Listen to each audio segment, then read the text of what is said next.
करेंगे about the monobacteriums and carbapenems. So as you have already studied about penicillin and cephalosporins which come under the category of what?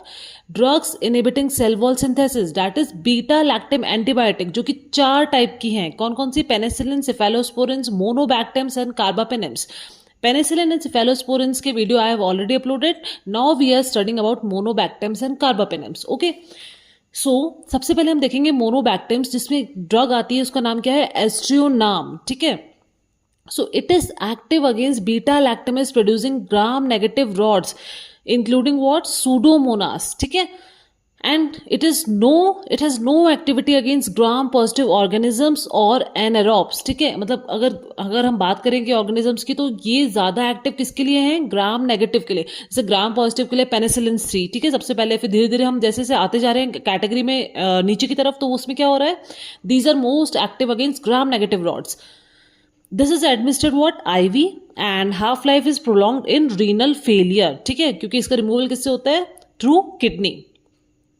सो मोनोबैक्टेरियम्स के बारे में जो important चीज है, जो आपको प्री पीजी के हिसाब से और जो आपको थ्योरी के हिसाब से आपको पता होनी चाहिए, वो क्या है? This is the only beta lactam antibiotic that can be used in patients having severe allergy to penicillins or cephalosporins. Suppose कोई पेशेंट है, उसमें ट्रू पेनिसिलिन एलर्जी पाई गई है. ठीक है, तो उस केस में आप कोई भी antibiotic of beta lactam group आप कोई भी एडमिनिस्टर नहीं कर सकते हैं, बिकॉज ऑफ क्रॉस सेंसिटिविटी और क्रॉस रिएक्टिविटी जो कि प्रेजेंट होती है किसमें? उन 2 सब कैटेगरीज ऑफ ड्रग में. जैसे पेनिसिलिन की अगर एलर्जी है तो आप सेफेलोस्पोरिन नहीं एडमिनिस्टर कर सकते. ऐसे कोई सी भी बीटा लैक्टम आप एडमिनिस्टर नहीं कर सकते हैं, एक्सेप्ट व्हाट?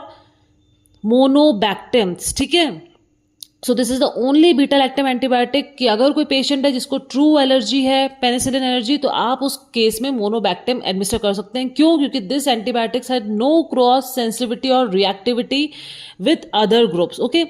क्या होता है इसमें? It has low immunogenic potential, that is it shows little cross reactivity with antibodies induced by other beta lactams. मतलब जो भी दूसरे बीटा लैक्टम्स हैं, उनके द्वारा जो भी एंटीबॉडीज इंड्यूस हुई हैं, ठीक है, उनके प्रति मोनोबैक्टेरियम्स की बहुत कम और you can say no negligible cross reactivity है. ठीक है, मतलब इनका लो इम्यूनोजेनिक पोटेंशियल है. तो अगर प्रीपीजी एमसीक्यू आता है विच एंटीबायोटिक और which category has low immunogenic potential, तो वो है आपके मोनोबैक्टेरियम्स या फिर एस्ट्रियोनाम. ठीक है, मतलब इनका जो भी बीटा लैक्टम्स कोई एंटीबॉडीज प्रोड्यूस करेंगे या फिर कोई एलर्जी के थ्रू, ठीक है, जो भी IG जनरेट होगा, तो उसके लिए इनकी क्रॉस रिएक्टिविटी बिल्कुल भी नहीं है या बहुत कम है. ठीक है, तो उस केस में आप मोनोबैक्टेरियम्स के बारे में पढ़ने का कंक्लूजन यही निकला है कि इसके बारे में सबसे इंपॉर्टेंट चीज आपसे यही पूछी जा सकती है कि अगर पेशेंट को पेनिसिलिन एलर्जी है, ट्रू पेनिसिलिन एलर्जी है, तो उस केस में आप कौन सी एंटीबायोटिक यूज कर सकते हैं? वो है मोनोबैक्टेरियम्स या एस्ट्रियोनाम. ठीक है,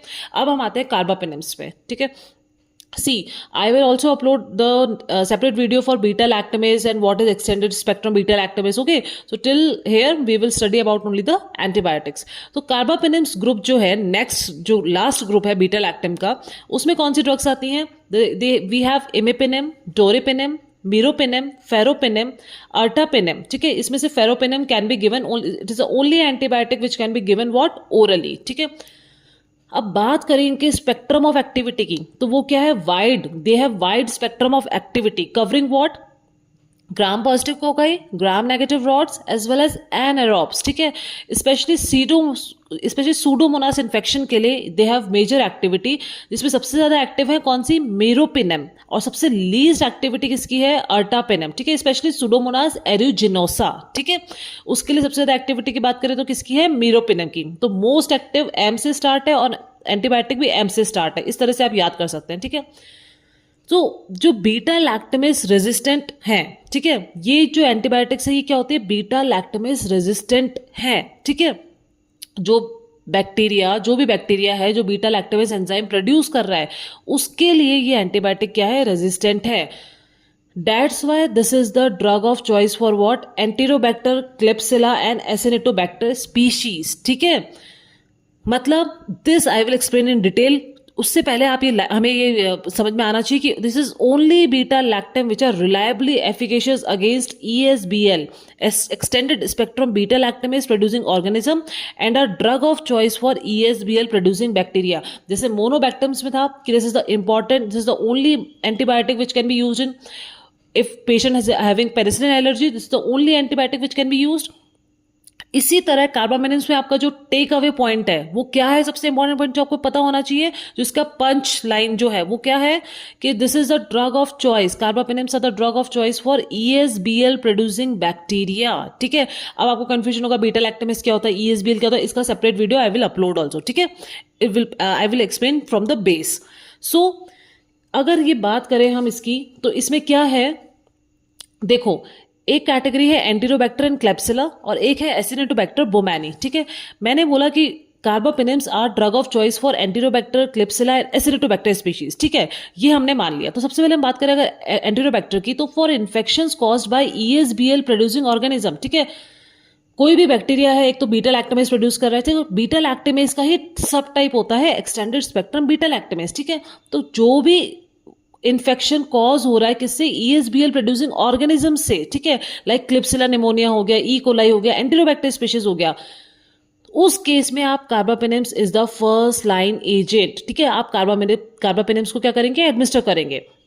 बट अब हो क्या रहा है, कार्बापेनेम रेजिस्टेंट एंटीरोबैक्टेरियस, जिसको हम बोलते हैं CRE, including Klebsiella that produce carbapenimases are now widely reported and represent a serious threat.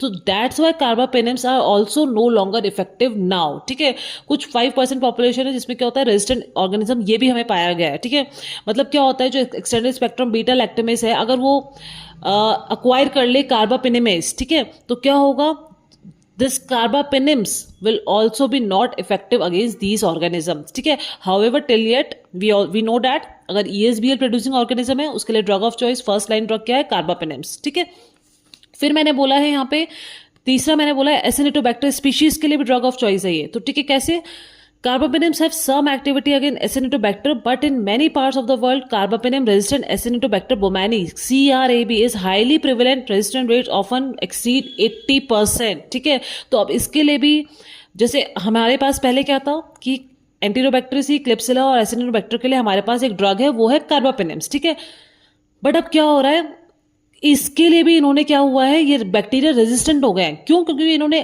पहले तो ESBL था इनके अंदर, कौन सा था, एक्सटेंडेड स्पेक्ट्रम बीटा लैक्टमेस एंजाइम था, लेकिन अब इन्होंने क्या कर लिया है, कार्बापेनीमेज डेवलप कर लिया है। मतलब इस एंटीबायोटिक के लिए इन्होंने एक वेपन ढूंढ लिया है कि अच्छा ये एंटीबायोटिक एडमिनिस्टर कर रहे हैं तो अब मेरे पास नया वेपन है, उसका नाम क्या कर लिया इन्होंने, कार्बापेनीमेज। तो जब तक ESBL था तब तक तो हमारे पास वेपन था कार्बापेनेम्स। ठीक है, अब बैक्टीरिया ने क्या डेवलप कर लिया, कार्बापेनीमेज। ठीक है, तो उसके लिए अब हमारे पास ये एंटीबायोटिक धीरे धीरे इफेक्टिव नहीं हो रही है। बाकी थ्योरी पर्पस, वाइवा पर्पस से अगर आप बात करें तो आपको यही जो बैक्टीरिया है या infection cause by these organisms है उनके लिए इफेक्टिव जो है एंटीबायोटिक वो क्या है, कार्बापेनेम्स। ओके, सो अब कार्बापेनेम्स में बात करें हम, तो इमेपेनेम जो ड्रग है, ठीक है, देखो इमेपेनेम की अगर बात करें तो ये रैपिडली इनएक्टिव हो जाती है, किससे, बाय रीनल डिहाइड्रोपेप्टाइडेज 1 एंजाइम से। ठीक है, तो इमेपेनेम डीएक्टिवेट हो गए एंजाइम के प्रेजेंस में, तो इमेपेनेम को हम किसके साथ कंबाइन करते हैं, सिलास्टेटिन के साथ। ठीक है, which is an enzyme inhibitor. Cilastatin किसका इनिबिटर है, रीनल डिहाइड्रोपेप्टाइडेज 1 का इनिबिटर है। तो अगर सिलास्टेटिन ड्रग इसको इनिबिट कर देगी तो इमेपेनेम इनएक्टिव नहीं हो पाएगी। ठीक है, इससे क्या होगा, इसकी इमेपेनेम की थेरापेटिक इफेक्ट है वो शो होगा प्रॉपर्ली,